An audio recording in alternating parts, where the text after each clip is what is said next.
ओम। श्रीमद् भागवत गीता अथ चौथा अध्याय कर्म संन्यास योग।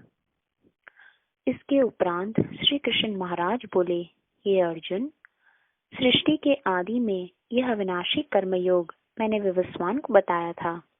विवस्वान सूर्य ने पुत्र मनु को बतलाया। मनु ने इक्ष्वाकु को। इस प्रकार परंपरा से राज ऋषियों ने जाना, परंतु अब इस पुरातन योग को लोग भूल चुके हैं। यही पुरातन रहस्य मैंने तुझे बताया, क्योंकि तू मेरा भक्त है और मित्र भी। यह सुनकर अर्जुन ने पूछा, भगवान, आपका जन्म तो पीछे का है और विवस्वान का बहुत पुराना है, फिर मैं यह कैसे जानूं कि सृष्टि के आदि में आपने विवस्वान को यह सब बताया था। श्री कृष्ण महाराज ने उत्तर दिया, हे अर्जुन, मेरे और तेरे अनेक जन्म हो चुके हैं, उन सब को मैं जानता हूँ, तू नहीं जानता।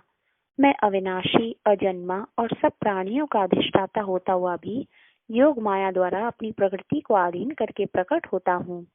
हे भारत, जब धर्म की हानि और अधर्म की वृद्धि होती है, तब मैं अपने रूप को प्रकट करता हूँ। साधु पुरुषों का उद्धार, पापियों का विनाश तथा धर्म की स्थापना करने के लिए प्रकट होता हूँ। जो पुरुष मेरे इस दिव्य जन्म और कर्म को सच्चा जान देता है, वह फिर जन्म मरण के बंधन से छूटकर परमात्मा में लीन अधिष्ठित हो जाता है। ऐसे कितने ही पुरुष ज्ञान रूप तप से पवित्र होकर राग, भय और क्रोध की भावना से मुक्त होकर परमात्मा में लीन हो चुके हैं। हे अर्जुन, परमात्मा की भक्ति जिस रूप में जो कोई करता है, वही रूप उसको प्राप्त होता है। इस रहस्य को जानकर बुद्धिमान पुरुष उसी के मार्ग पर चलते हैं। जो मनुष्य कर्म फल चाहते हुए देवताओं की पूजा करते हैं, उन्हें मनुष्य लोक में कर्म फल प्राप्त होता है।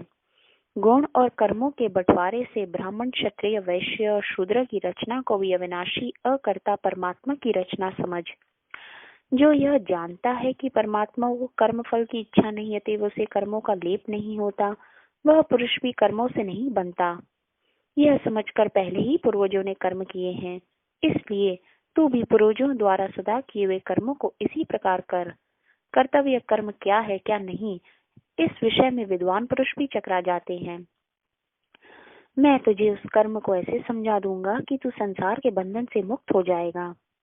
कर्म की गति रहस्यमय है। कर्म का स्वरूप निश्चित कर्म, कुकर्म और अकर्म को भी समझो।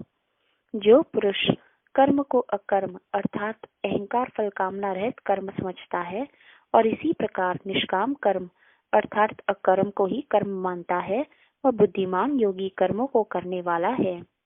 हे अर्जुन, जिस व्यक्ति के सब कार्य कामना और संकल्प से रहित हैं, इस प्रकार ज्ञान की अग्नि से जिसने सब कर्मों को झुलसा दिया है, वह पंडित है। कर्म फल की आसक्ति को छोड़कर, संसार का आश्रय छोड़कर सदा परमात्मा में लिप्त और तृप्त रहने वाला पुरुष भली प्रकार कर्म करता हुआ भी कुछ नहीं करता। फल की आशा छोड़े हुए अंतःकरण और शरीर को वश में रखने वाला सब भोग सामग्री से निष्प्रह पुरुष शरीर से कर्म करता हुआ भी पापी नहीं बनता। जो कुछ मिल जाए उससे संतुष्ट, सुख दुख हर्ष शोक से परे, ईर्ष्या से रहित, सिद्ध असिद्ध में समान भाव रखने वाला पुरुष कर्म करके भी उसमें बनता नहीं। आसक्ति से रहित पुरुष कर्म मुक्त हो जाता है, उसका चित्त ज्ञान में रहता है। ऐसा पुरुष यज्ञ के लिए करता है, अतः उसके कर्म सुख दुख आदि फल उत्पन्न नहीं करते। जिस पुरुष का तर्पण, अर्पण, हवि, अग्नि ब्रह्म है, वही ब्रह्म है, उसका प्राप्त तत्व भी ब्रह्म ही है। कोई योगी देव यज्ञ करते हैं, कोई ब्रह्म अग्नि में यज्ञ करते हैं, अर्थात ज्ञान द्वारा पार ब्रह्म परमात्मा में एक भाव से अवस्थित होते हैं। कोई कर्ण आदि इंद्रियों का हवन संयम की अग्नि में करते हैं, अर्थात इंद्रियों को विषय से रोके रखते हैं। कोई शब्द आदि विषयों को इंद्रियों में हवन करते हैं, अर्थात विषयों को इंद्रियों से ग्रहण करते हुए भी उन्हें भस्मसात करते हैं। वही योगी जन इंद्रियों और प्राणों के व्यापार को ज्ञान से प्रकाशित परमात्मा में अवस्थित की अग्नि में हवन करते हैं। अपनी सब चेष्टाओं से परमात्मा का चिंतन करते हैं। कई ईश्वर अर्पण बुद्धि से लोक सेवा में द्रव्य लगाते हैं, द्रव्य यज्ञ। कोई स्वकर्तव्य पालन रूप तपोयज्ञ करते हैं। कई अष्टांग योग रूप के योग को करते हैं।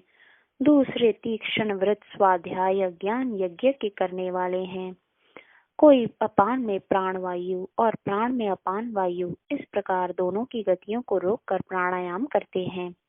कुछ आहार को नियत करके प्राणों में प्राणों का हवन करते हैं। यह सब यज्ञ को मनन वाले यज्ञ से पाप का नाश करते हैं। हे अर्जुन, यज्ञ के परिणाम अमृत को भोगने वाले ये नित्य ब्रह्म को प्राप्त करते हैं। यज्ञ रहित पुरुष के तो इस लोक में भी सुख नहीं मिलता, पर लोक को तो कौन कहे। वेद वाणी में ऐसे कितने ही यज्ञों का विस्तार बताया गया है। वे सब कर्मज हैं, ऐसा जानकर तू मुक्त हो जाएगा। द्रव्य में यज्ञ से ज्ञान रूप यज्ञ श्रेष्ठ है। हे अर्जुन, कर्मों की अंतिम सीमा तो ज्ञान ही है। तत्ववेता ज्ञानियों से यह ज्ञान नम्रता और सेवा से पूछ पूछ कर जानना चाहिए। इसको समझ लेने पर फिर ऐसे चक्कर में नहीं पड़ेगा और फिर अपनी आत्मा में और मुझ में भी सब भूत प्राणियों का विस्तृत देखेगा। यदि तू सबसे अधिक पाप करने वाला भी हो तो भी ज्ञान रूपी नौका द्वारा सब पापों से पार हो जाएगा। हे अर्जुन, जैसे प्रज्वलित अग्नि ईंधन को जला देती है, ऐसे ही ज्ञान अग्नि दुष्कर्मों को राख कर देती है। ज्ञान के समान पवित्र इस लोक में और कुछ नहीं है। जो उस ज्ञान को कर्मयोग का साधक पाकर अपनी आत्मा में अनुभव करता है। जितेंद्रिय ज्ञान की लगन वाला श्रद्धालु पुरुष ज्ञान को पा लेता है और ज्ञान को प्राप्त करके शीघ्र ही परम शांति का लाभ लेता है। जो पुरुष अज्ञानी है, श्रद्धालु भी नहीं है, पर डामाडोल है, इस लोक और परलोक में विश्वास नहीं रखता, वह मारा मारा फिरता है। संचित आत्मा को चैन नहीं मिलता। धनंजय, समत्व बुद्धि योग से जिसने सब कर्मों का त्याग किया हुआ है, सब दुविधाएं काट दी हैं। जो परमात्मा परायण है उसे कर्म नहीं बांधते। इसलिए हे भरतवंशी अर्जुन, अज्ञान से उत्पन्न अपने हृदय में स्थित इस संशय को ज्ञान तलवार से काट कर युद्ध करने को तैयार हो जा। ओम तत्सत, ओम तत्सत, ओम तत्सत।